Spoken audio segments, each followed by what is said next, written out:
Think you know the whole story? Turns out you were probably taught the half-truth. Welcome to Half-Truths.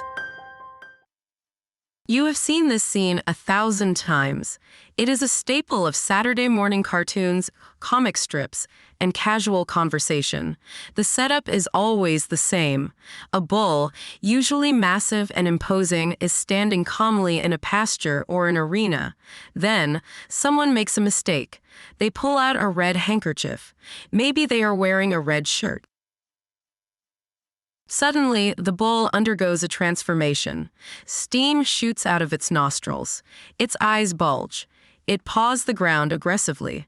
In the visual language of pop culture, the color red is an on-switch for uncontrollable, targeted rage. We even have an idiom for it. When someone is absolutely furious, we say they are seeing red. When someone is easily provoked, we say it is like waving a red flag to a bull. It is one of those facts that feels so intuitive, we rarely bother to question it. Red is the color of fire. Red is the color of blood. It is the universal signal for danger and intensity. It makes perfect sense that a 1,000-pound beast bred for combat would find this specific hue intolerable. But I want you to pause for a second and think about the biology of a cow. I want you to imagine the world through their eyes. What if I told you that to a bull, that bright, vibrant, crimson cape looks dull? What if I told you it looks basically the same as a gray raincoat or a dark sheet?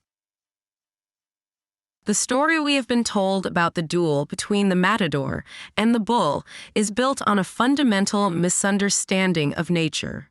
The bull is not angry at the color red. In fact, the bull cannot even see the color red.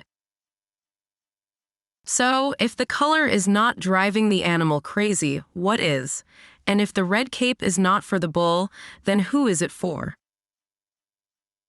Welcome to Half-Truths.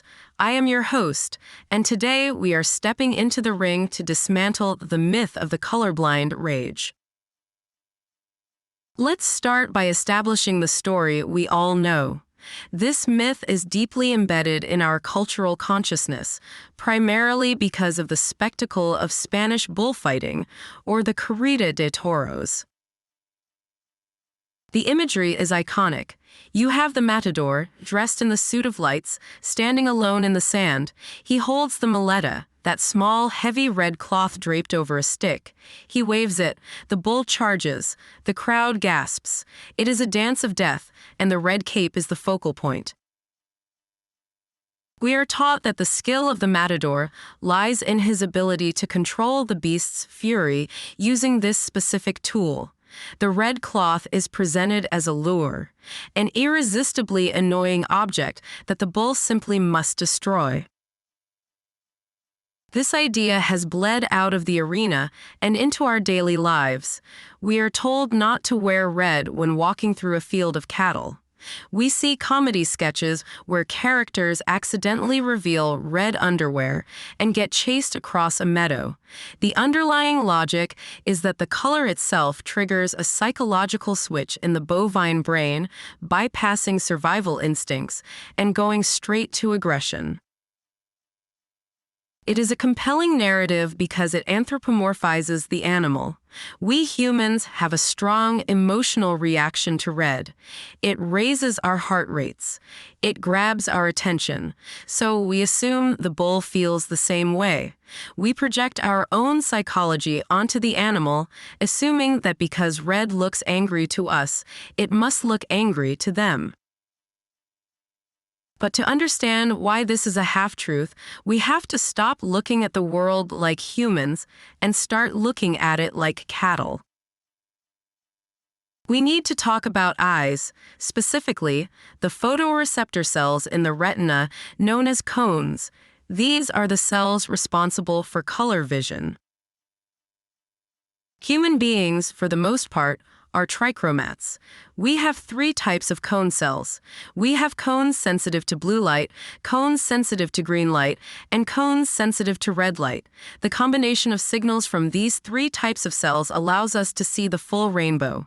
We can distinguish a strawberry from a green leaf or a red stop sign from a blue sky. Cattle, however, are different. Bulls, cows, and indeed most mammals, aside from primates, are dichromats. They only have two types of cone cells. They have receptors for blue, and they have receptors for green. They completely lack the specific cone cells required to process red light. This is not just a theory. It is a biological fact confirmed by anatomical dissection and behavioral testing. To a bull, the color red does not exist. So, what does a red cape look like to a bull? Without the red receptor, the visual spectrum is compressed. Long wavelength light, which we see as red, likely appears to a bull as a shade of yellowish gray or simply a dark, muddy tone. It would not pop against the background. It certainly would not look like the color of blood or fire. It would just look like a dark object. If you stood in a bull ring wearing a bright red shirt and stood perfectly still, and next to you stood a person wearing a bright white shirt who was jumping up and down, the bull wouldn't care about your red shirt. In fact, the white shirt would be far more visible and stimulating to their vision than the red one. This has been tested. There have been experiments, some televised on popular science shows, where people stood in a ring with bulls. They placed a static red flag, a static blue flag, and a static white flag in the arena. The bull ignored all of them. Then, they started moving the flags. The bull charged the moving flags regardless of the color. In fact, if anything, white elicited a stronger reaction because it offered the highest contrast against the dirt of the arena. So, the central premise of the myth that the specific wavelength of light we call red causes anger is scientifically impossible. The hardware in the bull's eye simply cannot receive that signal. This brings us to the obvious question. If the bull is not charging at the color, why is it charging at all? And why do matadors insist on using a red cape if a yellow one would work just as well? To understand the aggression, we have to look at the behavior of prey animals. We often think of bulls as predators because they are large, muscular, and have horns, but cattle are prey animals.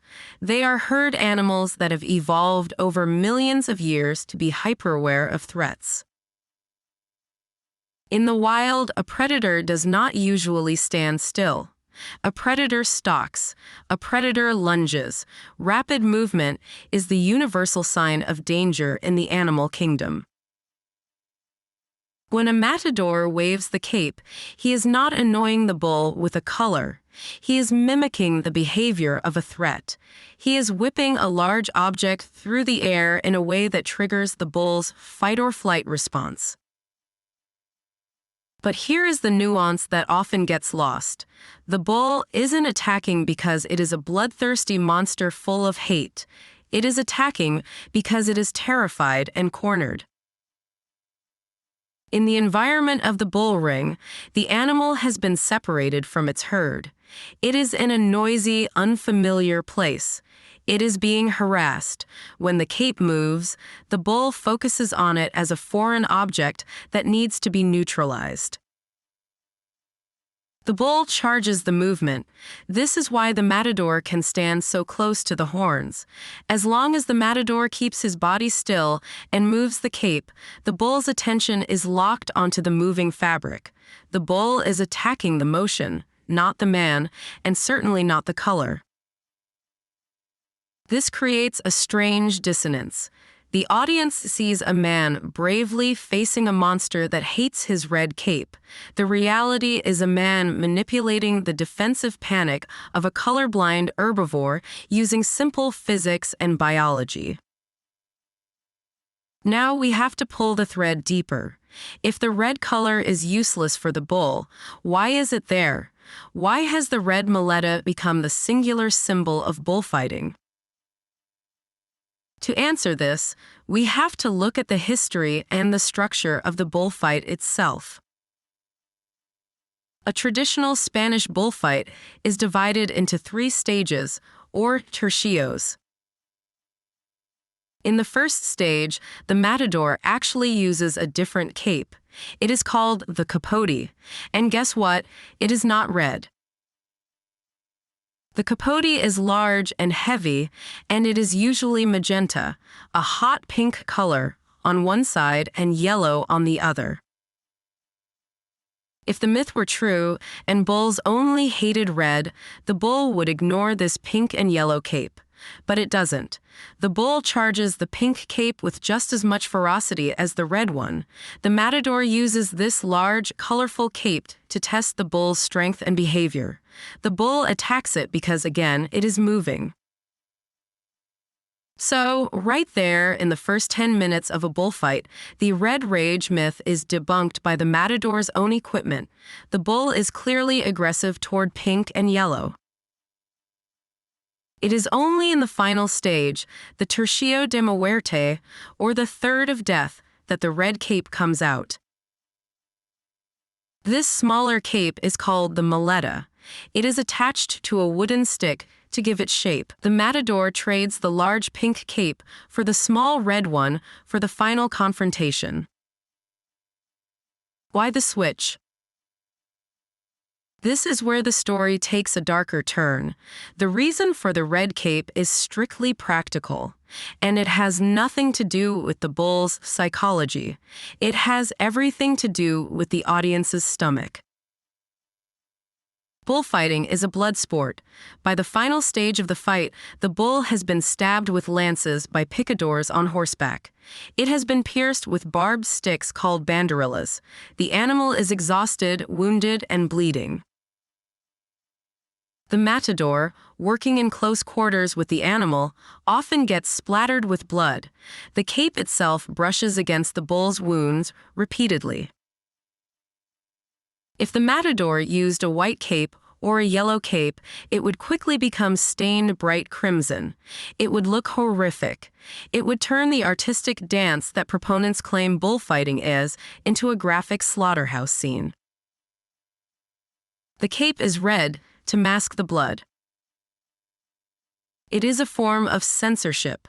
The red fabric absorbs the color of the blood, turning the stains into dark, wet patches rather than screaming streaks of gore.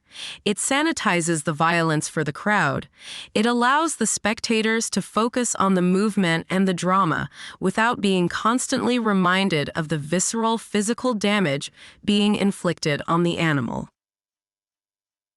So, the red is not a signal to the bull. It is a shield for the audience.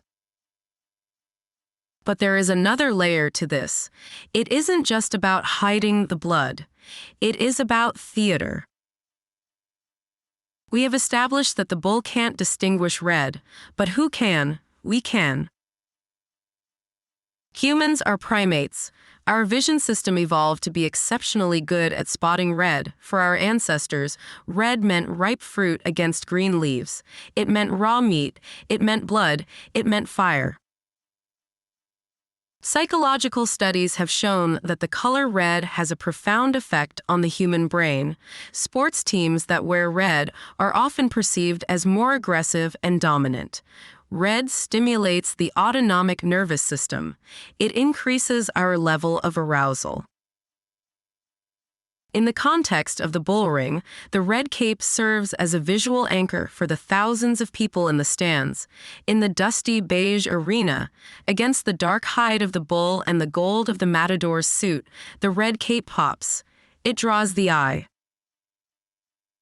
It makes the matador's movements look sharper. It makes the danger feel more immediate.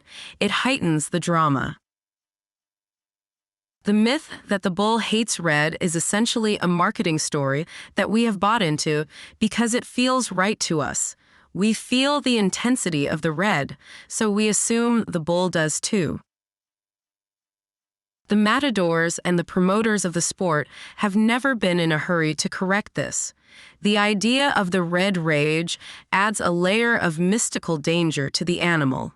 It frames the bull not as a confused cow defending itself, but as a creature of pure, hateful emotion that can be triggered by a single color.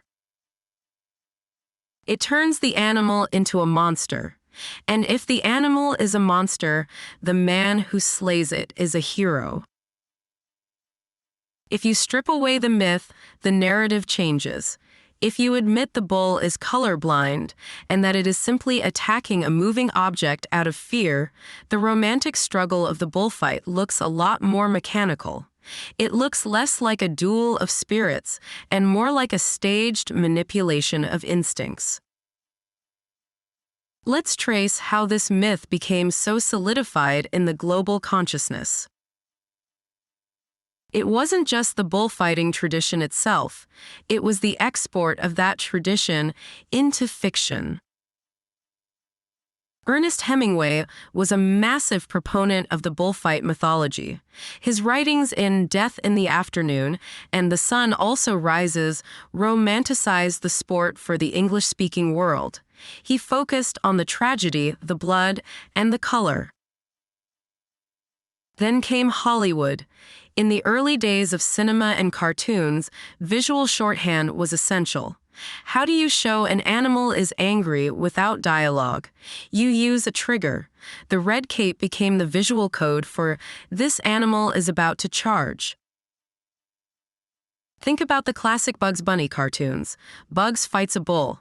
He whips out a red cape. The bull stops, looks, turns red, and steam blows out the ears. We learned this fact before we could even read.